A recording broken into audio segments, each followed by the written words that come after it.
Census নিয়ে তো আপনারা দুজনেই অনেকদিন ধরে চর্চা করছেন। দিদি, আপনাকে একটু জিজ্ঞাসা করি, যে আমার স্মৃতিতে যতটুকু আছে 1991 থেকে 81টা মনে নেই, 91 থেকে মোটামুটি মনে নেই, সেন্সাস নিয়ে এত বেশি রাজনৈতিক চর্চা বোধহয় অতীতে কখনো হয়নি। মোহন ভাগবতের মতো প্রভূত প্রভাবশালী ব্যক্তি যখন বলেন সংস্কৃতকে মাতৃভাষা হিসেবে বা নিজের ভাষা হিসেবে লেখাতে হবে, তখন আমি তার জেদ টেনে সোশ্যাল মিডিয়াতে প্রচুর আবেদন দেখি যে সংস্কৃতকে প্রমোট করুন, সংস্কৃতকে নিজের ভাষা হিসেবে লেখান। তা না হলে আমাদের দেশে উর্দু ভাষীর সংখ্যা সংস্কৃত ভাষীর থেকে বেশি হয়ে যাবে, যেটাকে তারা বিপদ হিসেবে চিহ্নিত করেন।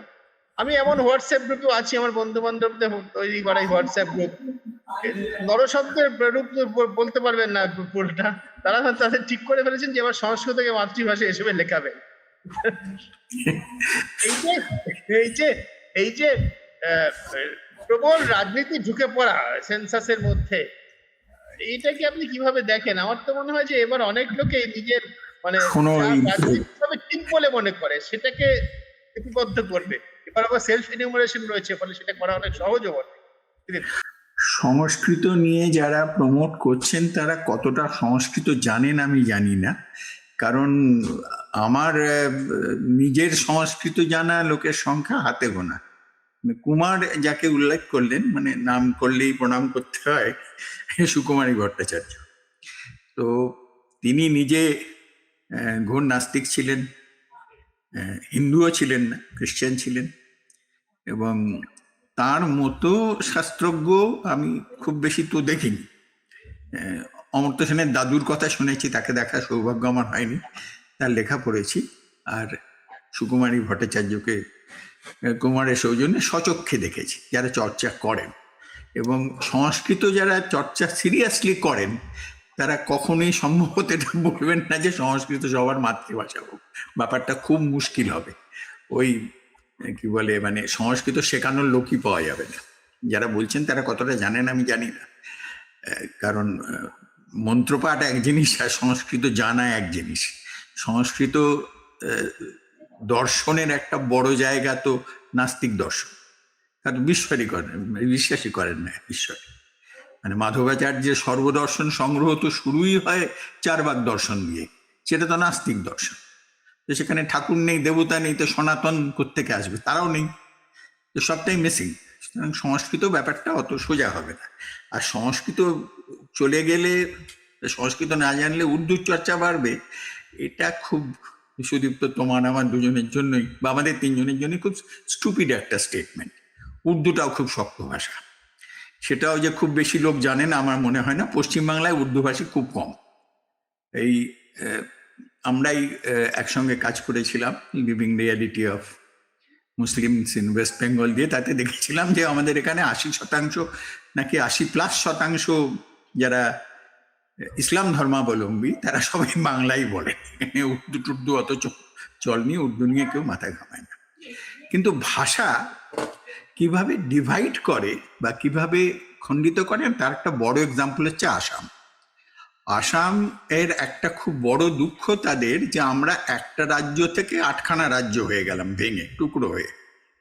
তো আসামে এই তেজপুর ইউনিভার্সিটি সম্ভবত, সেখানে ওখানে থেকে ওরা একটা অসাধারণ কাজ করেছেন, একটা 4 খণ্ডের ডিকশনারি বানিয়েছেন, অসমিয়া জাতীয় বিধান বলে। আমার দেখার সুযোগ হয়েছিল সেটা। এবং সেই ডিকশনারির যে ইন্ট্রোডাকশন, তাতে ওরা কনফেস করছেন যে ভাষাটা সংস্কৃতাইজ করতে গিয়ে আমরা আমাদের রাজ্যটাকে ভাগ করে ফেললাম। দেয়ার কনফেশন, দেবব্রত শর্মা কুমারীরই বন্ধু।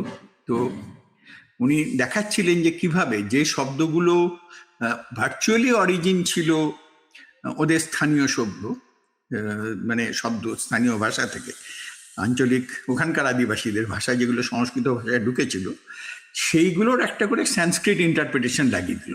আমার ওখানে অনেকগুলো এক্সাম্পল মনে আছে।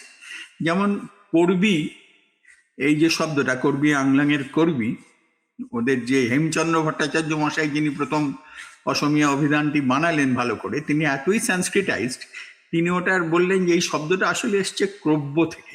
ক্রব্য মানে কাঁচা মাংস ভোজি, অর্থাৎ এরা অসভ্য।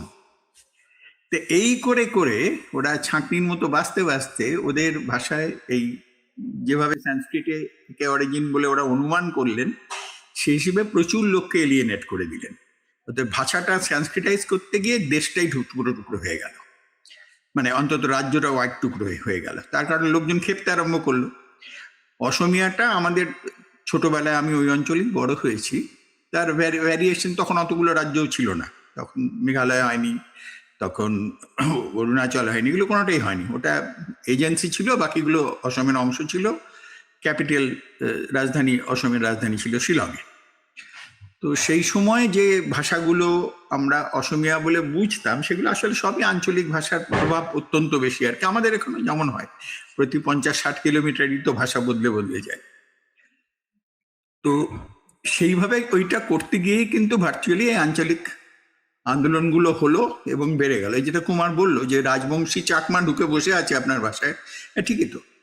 এবং এর সঙ্গে তুমি যদি কামতাপুরের আন্দোলনের লোকজনের সঙ্গে কথা বলো, তারা তো বলবেন যে আমাদের ভাষাটা তো আলাদা। তো ন্যাচারালি এইগুলো সত্যি ইউনাইট করবে না ডিভাইড করবে, এই এন্টায়ার এই এই যেভাবে বলা হচ্ছে, আমার খুব সন্দেহ আছে আর কি। মানে এই ইউনিফিকেশনের ধাক্কায় ডিভিশনটা না বেড়ে যায়, এটা আশঙ্কার জায়গা। আমি শুধু একটা একটা একটা ছোট্ট যোগ করবো। মূর্খতা যে কোন জায়গায় যায়, পানি বললে সেটা হয়ে গেল যে না, পানি মুসলমানের শব্দ। পানি কোথার থেকে এসছে ভাই? সংস্কৃত, বিশুদ্ধ সংস্কৃত শব্দ। কোন আরবি ফার্সি? আর তার চেয়েও ইন্টারেস্টিং, তুমি ভেবে দেখো, আমরা বাঙালিরা বাবাকে বাবা বলি, ফাদারকে বাবাই বলি। শব্দটা তুর্কি। যে কোনো প্যালেস্টিনিয়ান সিনেমা দেখলে দেখতে হবে ওরা বাবাকে বাবাই বলছে। অন্য জায়গায় পিতাজি অমুক তমুক চলে, পশ্চিমবাংলায় চলে না। তো বাবা বলা বন্ধ করে দেবো? সংস্কৃতাইজ করতে গিয়ে সংস্কৃতে বাবা শব্দ নেই,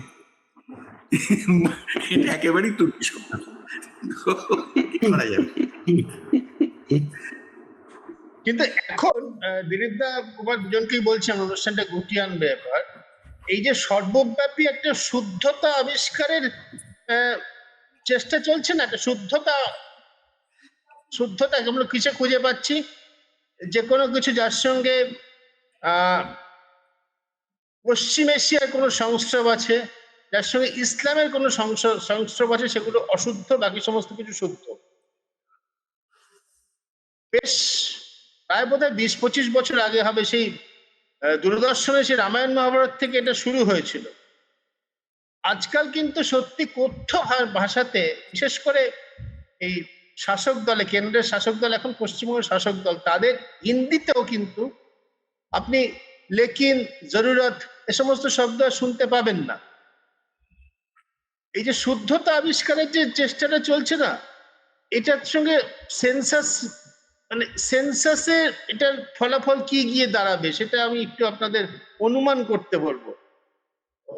এই যে সংস্কৃতকে মাতৃভাষা লেখাতে বলা হচ্ছে, আমি সংস্কৃত জানি বা না জানি, আমি কিন্তু বিশ্বাস করি বহু মানুষ আবার লেখাবেন, কারণ তাকে রাজনৈতিকভাবে বলা হয়েছে এটাই সঠিক কাজ।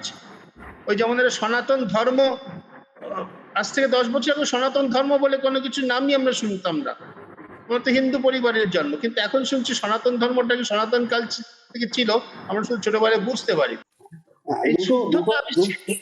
না দুটো ছোট্ট একটা, এদের কাছে তো প্রশ্ন করে কোনো লাভ নেই, উত্তর পাওয়া যায় না, কিন্তু বাকিদেরকে ভাববার কথা বলছি যে তা কত কি ত্যাগ করবেন? সেতার ত্যাগ করে দেবেন? সেতার যে বাজানো শরৎ, এই যন্ত্রটা ত্যাগ করবেন? আচ্ছা, তুলসীদাসকে ত্যাগ করবেন? তুলসীদাস তো ছিলেন আব্দুর রহিম খান খানান, রহিম নামে বিখ্যাত, তার ঘনিষ্ঠতম বন্ধু। তাহলে তো তুলসীদাসকে বাদ দিতে হয়, সে মুসলমানের বন্ধু ছিল। কত ত্যাগ করবেন? মানে এই প্রশ্নটা কোথায়, এর কোন সীমা আছে ত্যাগ করার?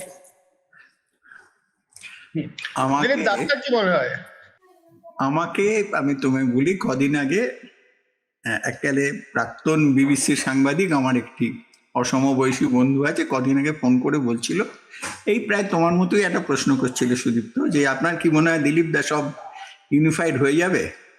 আমি বললাম দেখো, আমি তো অনেক বয়স হলো, এখন সত্যি 74 চলছে, সুতরাং দেখতে দেখতে আমার এই বিশ্বাসটা দৃঢ় হয়েছে যে ওভারঅল ভারতবর্ষের লোকজন কিন্তু ওয়াইজ, তারা খানিকটা সহ্য করেন। যখন সহ্যের সীমাটি অতিক্রম করে যায় কেউ, তখন কিন্তু তারা আর সহ্য করেন না। এটা আমি সেই নেহরুর আমল থেকেই দেখে আসছি, মানে আমি তো ওই সময় বড় হয়েছি, তো বড় ঠিক, হতে হতে একদম দেখে ঠিক। এসছি এদের। আমি মানে ভারতের ইন্ট্রিনসিক একটা ডেমোক্রেটিক ভ্যালু আছে সাধারণ মানুষের, খুব সাধারণ মানুষ, তারা এই রাষ্ট্র এটা চাপিয়ে দেবে সেটা মেনে নেন। এটা আমি বহু ক্ষেত্রে আমি দেখেছি, খুব সোচ্চার প্রতিবাদ হয়তো হচ্ছে না, কিন্তু তলায় তলায় একটা পরিবর্তনের সিদ্ধান্ত হয়েই যাচ্ছে। তো আমি এইটাই খুব বিশ্বাস করি যে মানুষ শেষ পর্যন্ত তার মতোই থাকবেন, তার তার নিজের বিশ্বাস, আমাদের নিজেদের যা ধারণা, যে পরিমণ্ডলে আমরা শিখতে শিখেছি সেইভাবেই থাকবো, হয়তো একটু পাল্টাতেও যাব, কিন্তু এই যে ওভারঅল ইউনিফিকেশনের যে চেষ্টা এক জন্মের মধ্যেই করা হবে বলে মনে হচ্ছে, আশঙ্কা করা হচ্ছে, আমার মনে হয় না এটা ফলপ্রসূ হবে, আমার মনে হয় না অন্তত।